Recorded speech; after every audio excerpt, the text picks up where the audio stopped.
ఇక్కడ మిర్యాలగూడ నియోజకవర్గంలో గౌరవ ముఖ్యమంత్రి రేవంత్ రెడ్డి గారి ఆదేశాల మేరకు పట్టభద్రుల ఎమ్మెల్సీ ఎన్రోల్మెంట్ కార్యక్రమంలో భాగంగా ఇక్కడికి రావడం జరిగింది. ఇవాళ మిర్యాలగూడలో ఉన్నటువంటి కాంగ్రెస్ పార్టీ ముఖ్య నాయకులతో ఎన్రోల్మెంట్ కు సంబంధించినటువంటి కార్యక్రమాన్ని నిర్వహిస్తా ఉన్నాం. వరంగల్, నల్గొండ, ఖమ్మం పట్టభద్రులు విధిగా తమ ఓటు హక్కును నమోదు చేసుకోవాలి. గతంలో నమోదు చేసుకున్న వాళ్ళు కూడా తిరిగి మళ్ళా కొత్తగా నమోదు చేసుకోవాల్సిన అవసరం ఉంది. పట్టభద్రులు ఈ సద్వినియోగం చేసుకోవాలి ఈ అవకాశాన్ని అని చెప్పి తెలియజేస్తా ఉన్నాం. ముఖ్యంగా మిర్యాలగూడ పైన ప్రత్యేక ఫోకస్ కూడా పెట్టడం జరిగింది. ఒక స్పెషల్ డ్రైవ్ నిర్వహించి 2-3 రోజుల్లో ఈ కార్యక్రమాన్ని పూర్తి చేయడానికి కాంగ్రెస్ పార్టీ కార్యకర్తలు, ముఖ్యంగా బిఎల్ఆర్ అభిమానులు అన్న బత్తుల లక్ష్మారెడ్డి అన్న ఆదేశం మేరకు వాళ్ళ ఈ కార్యక్రమాన్ని నిర్వహించుకోబోతారు. ఎక్కడ అంటే ముఖ్యమంత్రి గారి ఆదేశం మేరకు ఎన్రోల్మెంట్ అనేది జరగాలి.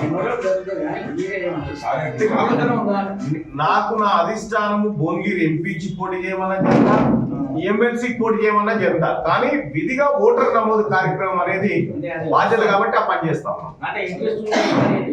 మా ముఖ్యమంత్రి గారేమో ఈ కార్యక్రమాన్ని చూడు మల్లన్న అని చెప్పి అప్పగించడం జరిగింది.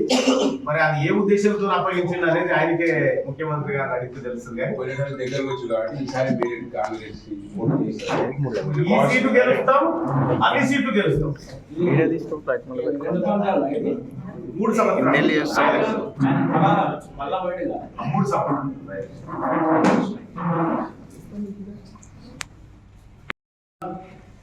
మంచి జరగాలి. గతంలో జర్నలిస్టులు వార్తలు రాస్తే మీ అందరికీ తెలుసు, ఇక్కడ ఉన్నటువంటి ఎమ్మెల్యే గారు బెదిరింపులు, దాదాగిరులు నా దాకా వచ్చేటి కానీ నాకు పని చేయకపోయేటి ఆయన బెదిరింపులు. సో ఇప్పుడు జర్నలిస్టులు కూడా స్వేచ్ఛగా పనిచేసుకోవచ్చు. ప్రెస్ అకాడమీకి మీలాంటి వాళ్ళు ఉంటే బెటరు, ఎందుకంటే మాకు ఇంత ఏజ్ ఉంది. ప్రెస్ అకాడమీ లాంటికి మీలాంటి అనుభవాలు ఉంటే మంచిది.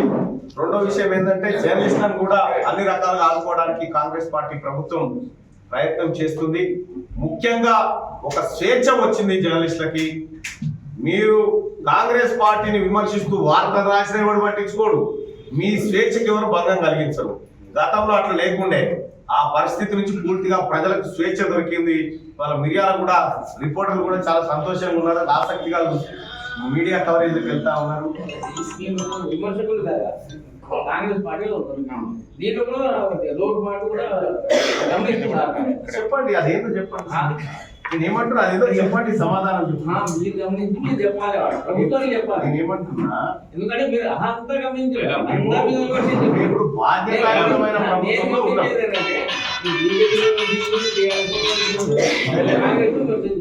అయితే ప్రభుత్వం లోటుపాటు జరిగితే మీరు దాన్ని మా కాంగ్రెస్ పార్టీలో ఎలా స్వేచ్ఛ అంటే గాంధీ భవన్ లో కూర్చొని గాంధీ భవన్ లో విమర్శ స్వేచ్ఛ ఉంటుంది మా చాలా. కాబట్టి మా దాంట్లో ప్రతిపక్షం మా వాళ్ళే ఉంటారు, అధికార పక్షం మా వాళ్ళే ఉంటారు. ప్రతిపక్షం బాధ్యత కూడా మేమే మోస్తా ఉంటాం. అప్పుడు అది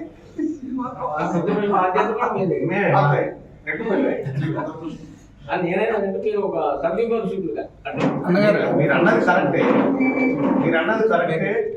ఖచ్చితంగా నేను విశ్వసిస్తా ఉన్నా, ఈ ప్రభుత్వానికి ప్రజలు సమయం ఇచ్చినారు, 5 ఏళ్ళు సమయం ఇచ్చినారు. ఈ ప్రభుత్వం 100 రోజుల్లో గ్యారెంటీలు అమలు చేస్తాను. ఒక మాట కరెక్ట్ సార్, మనం చెప్పింది 100 అంశాలు కరెక్ట్. ఉదయం 6 గంటల నుంచి సాయంత్రం 6 గంటల వరకు కాంగ్రెస్ వారు విమర్శించుకున్నా తిట్టుకున్నా 6 తర్వాత కలుస్తాం. మళ్ళీ